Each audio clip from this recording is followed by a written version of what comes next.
as always, ladies and gentlemen, I so appreciate each and every one of the leaders that are getting up every single day because I know you're practicing successful habits. I've said it before. It bears repeating that success is not about what you do today. It is about what you do on a daily basis. That being said, the purpose of every call is to simply just line up.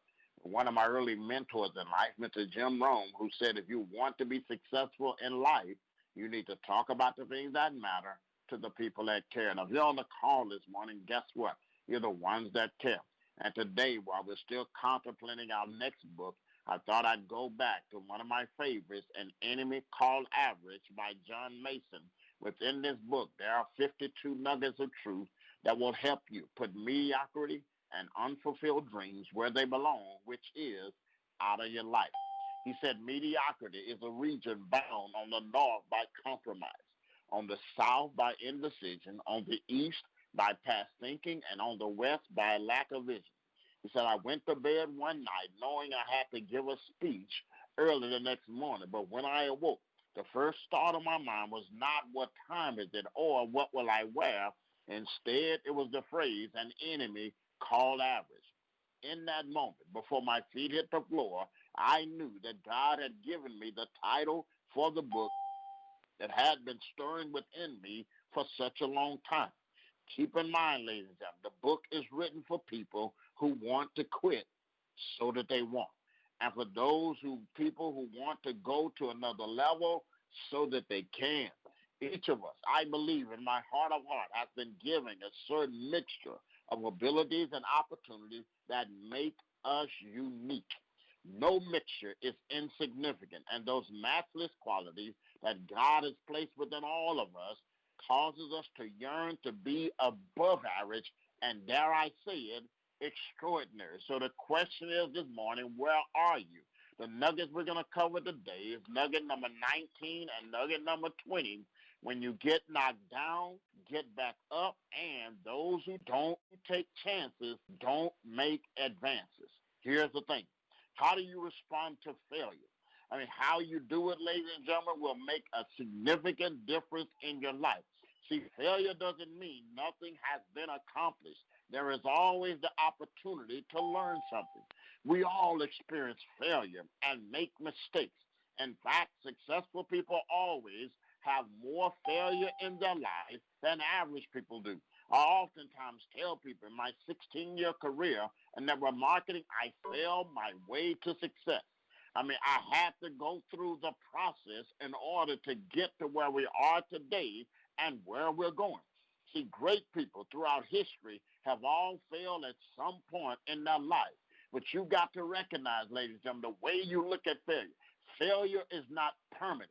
I mean, you got to understand, it's not fatal. Failure is not fatal. And success is not permanent. It is a process. Those who don't expect anything are the ones who are never disappointed. Those who never try, they never fail. Anyone who is currently achieving anything in this thing we call life is simultaneously risking failure. It is always better to fail in doing something than to excel at doing nothing. Let me say that again. It is always better to fail in doing something than to excel at doing nothing. A flawed diamond is more valuable than a perfect brick. People who have no failures also have few victories. You will get knocked down, period. End of story. I don't care who you are. It is how fast you get up that makes all the difference. There is a positive correlation between spiritual maturity and how quickly a person responds to failures and mistakes. Individuals who are spiritually mature have a greater ability to get up and go on than people who are spiritually immature. The less mature the person, the longer they hold on to past failure. One of the things that's always encouraging to me when I look at myself and others that are going through the process, what encourages me to be the best person I can be is this. I recognize and I remind myself from time to time, every teacher was once a student. Every expert was once a beginner. And every master was once a disaster. You got to understand, Failure is a part of the process. But when you change the way you look at things, the things you look at will change. God never sees any of us as failures. I want you to know that. He only sees us as learners. We fail only when we don't learn from each experience. The decision is up to us. We can choose to turn a failure into a hitching post or into a guidepost in our lives. Here's the key to getting free from the stranglehold of past failures and mistakes. Keep in mind, learn the lesson and forget the details. Gain from the experience, but do not roll the minute details of it over and over in your mind. Build on the experience and move forward in your life. Remember that the call is higher than the fall. And last but not least, nugget number 20 says those who don't take chances, they don't make advances. You got to understand, don't let failure stop you. I mean, successful people, ladies and gentlemen, they're not the ones who never fail. Those are the ones that failed and they didn't let failure stop them. So those who don't take chances, they will not make advances. People whose faith runs ahead of their minds make all the great discoveries. Significant achievements have been obtained by taking large risks on important issues and not the other way around. Never waste time planning, analyzing, and risking on small ideas. It's smarter to spend more time on decisions that are irreversible and to spend less time on those that are reversible. Learn to stretch and just to reach out for your goals and dreams. Aim high and take risks. The world's approach is to look to the next year based upon last year. But we as leaders need to reach out for the potential, not base our success on the past. Those who make great strides are those who take chances and plan toward the challenges of this thing we call life. Don't become so caught up in the small matters that you cannot take advantage of important opportunities. Most people spend their entire lives letting down buckets into empty wells and then waste their days trying to pull them up again and again. Choose to dream big, period. End of story. To strive to reach the full potential of your calling. Choose to major on the important issues of life, not on the unimportant. H. Stern said, if you're hunting rabbit in tiger country, you must keep your eye peeled for the tigers. But when you're hunting tigers, you can ignore the rabbits. There are plenty of tigers to go around. So don't be distracted by the rabbits of your life. Set your sights on the bigger game. Security and opportunity are total strangers. If an undertaking doesn't include faith, it isn't worth of being called, the one that you need to focus on. Direction and faith go hand in hand. A famous old saying goes like this: even a turtle doesn't get ahead unless he sticks his neck out. Dream big, because I believe we're serving a bigger purpose, a bigger God. And I know for a fact that little dreams have no magic.